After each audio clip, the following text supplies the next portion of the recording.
Hello everyone, welcome to another exciting episode of Dayspring Discussions. I'm your host, Sean McGahee, and this is a show where we talk about movies, TV, sci-fi, fantasy, comic books. If you geek out about it, we're going to talk about it. You can listen to Dayspring Discussions on iTunes, YouTube, Podomatic, and Patreon, and contact Dayspring Discussions on the Facebook group, Twitter account, and dayspringdiscussions@gmail.com. Well, happy Wednesday, everyone. It is New Comic Day. Hopefully you headed out to your comic book store, grabbed a few books, picked up a couple of things. I have read a couple of comics today, taking a little break, doing a little show. I'm going to go back and read some more.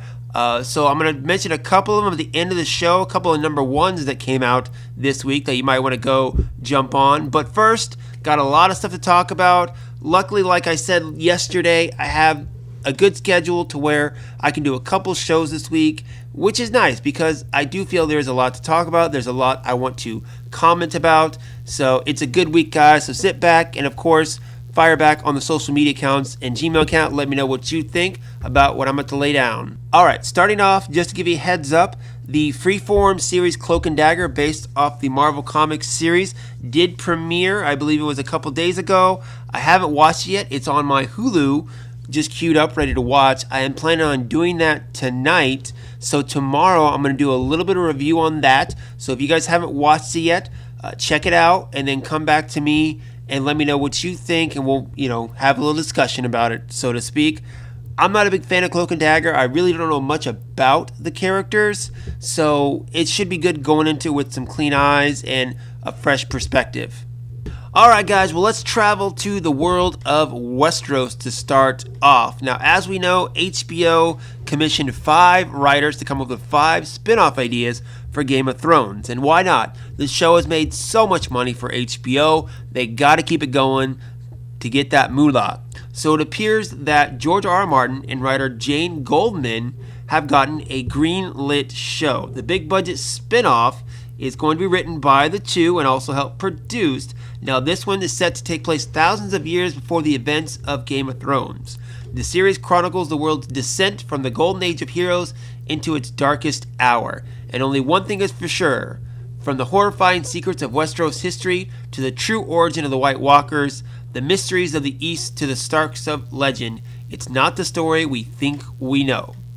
Now, as I said, it's written and going to be show ran by Goldman, as well as executive produced alongside George R.R. Martin. No one knows when it's going to start production or when a pilot may air, but given the fact that we're not getting the final season of Game of Thrones until next year, I imagine it'll probably be 2020 before we see this pop up. Now, the other 4 writers who are set to come up with ideas, nothing's been talked about them. We don't know if any of their shows have been greenlit or if they're still in development. We don't know, but this is what we know for sure. So let's talk about it. I myself have been having some Game of Thrones withdrawals. Usually around April every year or so, Game of Thrones comes out. It lasts usually a little bit through the summer, and it's joyous. And around this time of year, about a month or so ago, it was about time that Game of Thrones should come out, and it didn't. I'm getting a little antsy, honestly. I mean, I'm watching clips on YouTube. I'm thinking about rewatching the series over the summer. It's something. So the fact that we're gonna get more Game of Thrones gets me excited, and I like that this story, of course, is set thousands of years before what is happening right now. Now, I've said before on this show, I would love to see Robert's Rebellion with young Robert, young Ned, and all those guys. Now I'm thinking maybe I'd rather see it in a book or like a comic series or something like that. Maybe not live action, especially after the kind of twist we got at the end of the last season of Game of Thrones, the season finale. I won't tell you what it is. All I can say is it changes your perspective of Robert's Rebellion. And while I always thought it would be an interesting story to tell, now I even think more it needs to be told just to see how it all went down. But this one, it's no surprise. I mean, Star Wars did this, right? You have Knights of the Old Republic set thousands of years before the events of the first Star Wars film.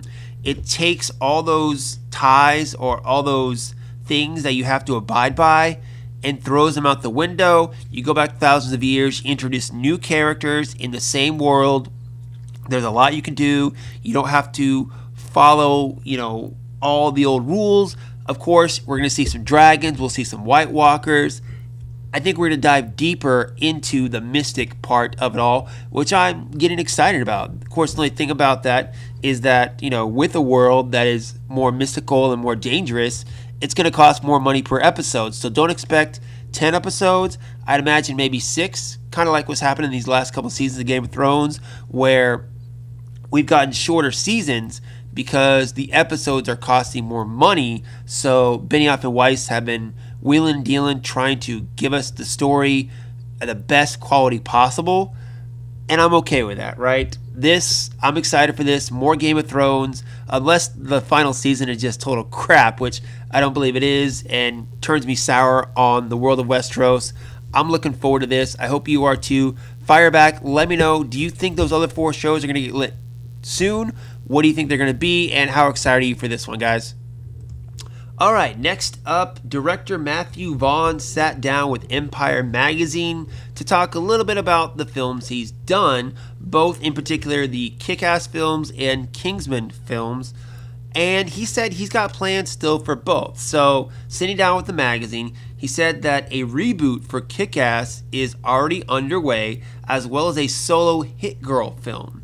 Now, we don't know yet if the Kick-Ass film is going to continue following Dave Luzinski from the original Kick-Ass, or focus on Patience Lee, who is the current Kick-Ass in the pages of Mark Millar's Kick-Ass comic book.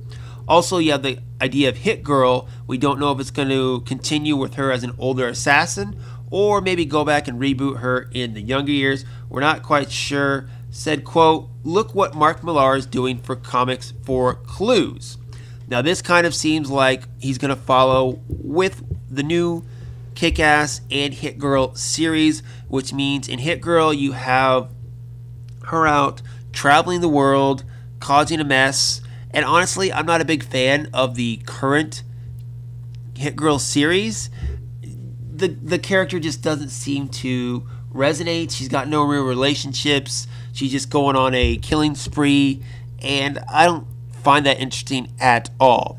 But the new Kick-Ass series with Patience Lee, I find great. Patience is a war vet who comes home and her life's in shambles. Her husband leaves her. She's got to take care of her kids. So she ends up putting on the Kick-Ass outfit to steal from criminals. And the newest issue of Kick-Ass came out today. It's getting good. If you guys haven't checked it out, I recommend doing that. I think that'd be a great way to go with it. I wanted to see a Kick-Ass 3. I enjoyed the first 2 Kick-Ass films.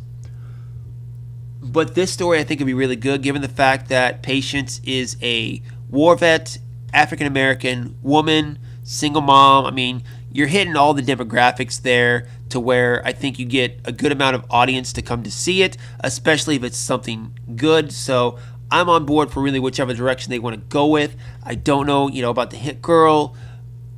I liked Chloe, what's her name, Moranz, whatever, the original Hit Girl. But she's all grown up now.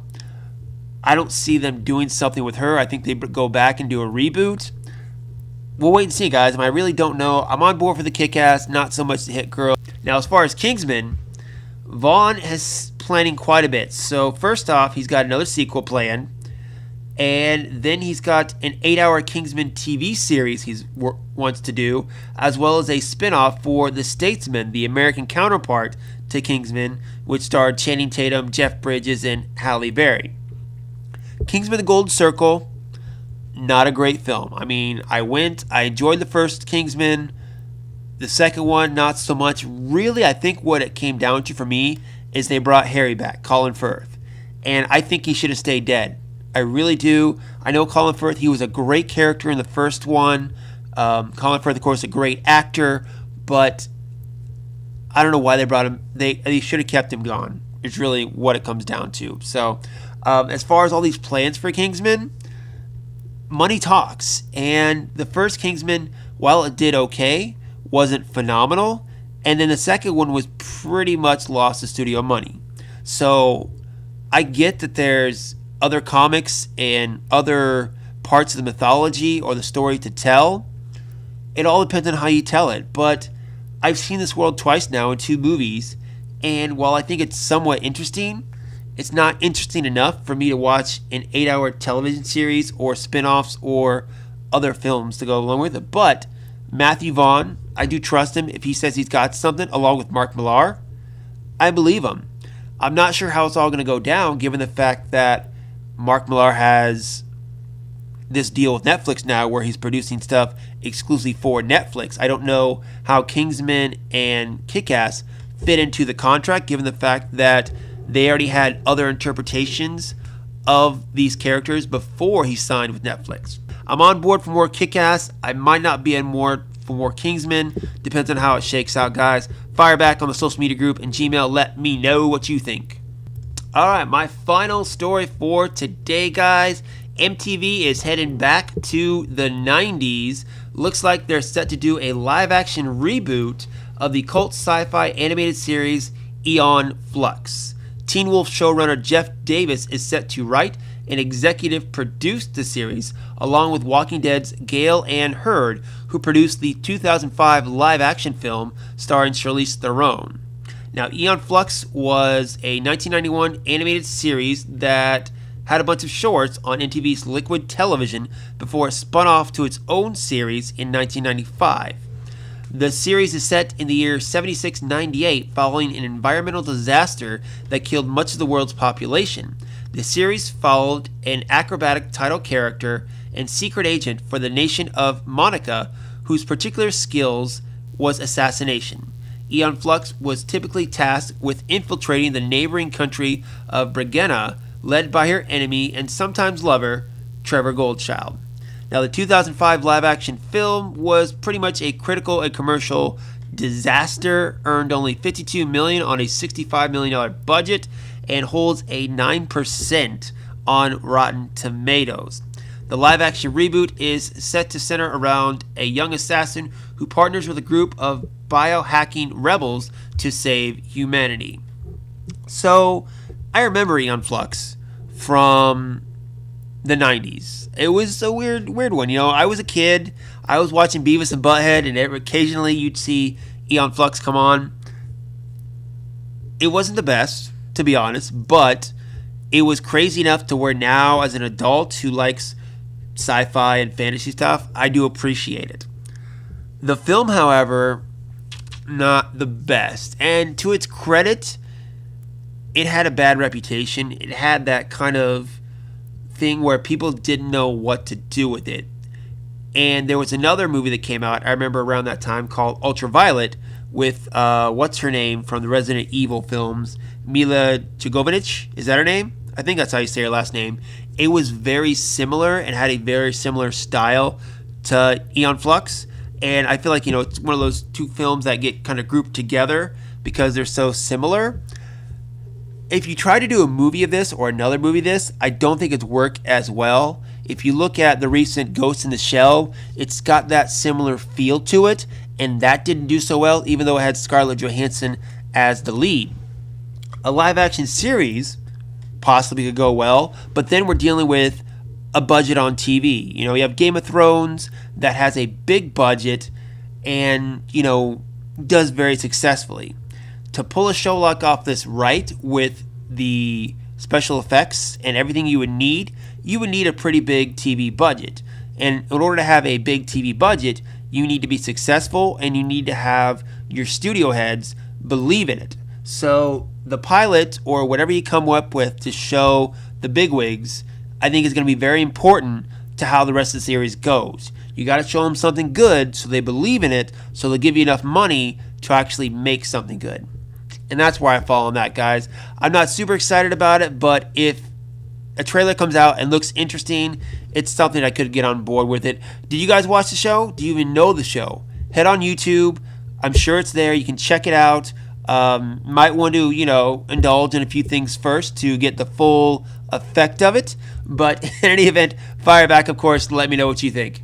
Alright guys, my time has run out, but before I go, since it is New Comic Day, I just want to mention a couple of number ones that you can check out. You know, if you're looking to jump on board on something You can, go to this number one. You don't have to sift through months or years of other books. Good jumping on points, pretty much. But they're with characters that you should know or maybe know little. So first off, you have Thor number one. Still writing is Jason Aaron.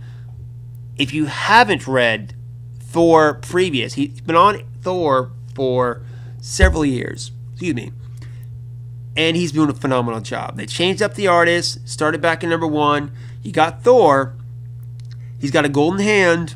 He's still kind of unworthy, I guess you could say. But this is a good number one. I read it this morning, and pretty much you're reintroduced to Thor's world, into the characters. He goes around and talks to kind of the leading people or the people he's closest to in his life. So again, it's a reintroduction of Thor and his world, what's going on. One thing I love about the Marvel comics compared to the DC comics is that the Marvel comics, at the very first page, they give you kind of an introduction as far as what's going on or what's happened in previous issues.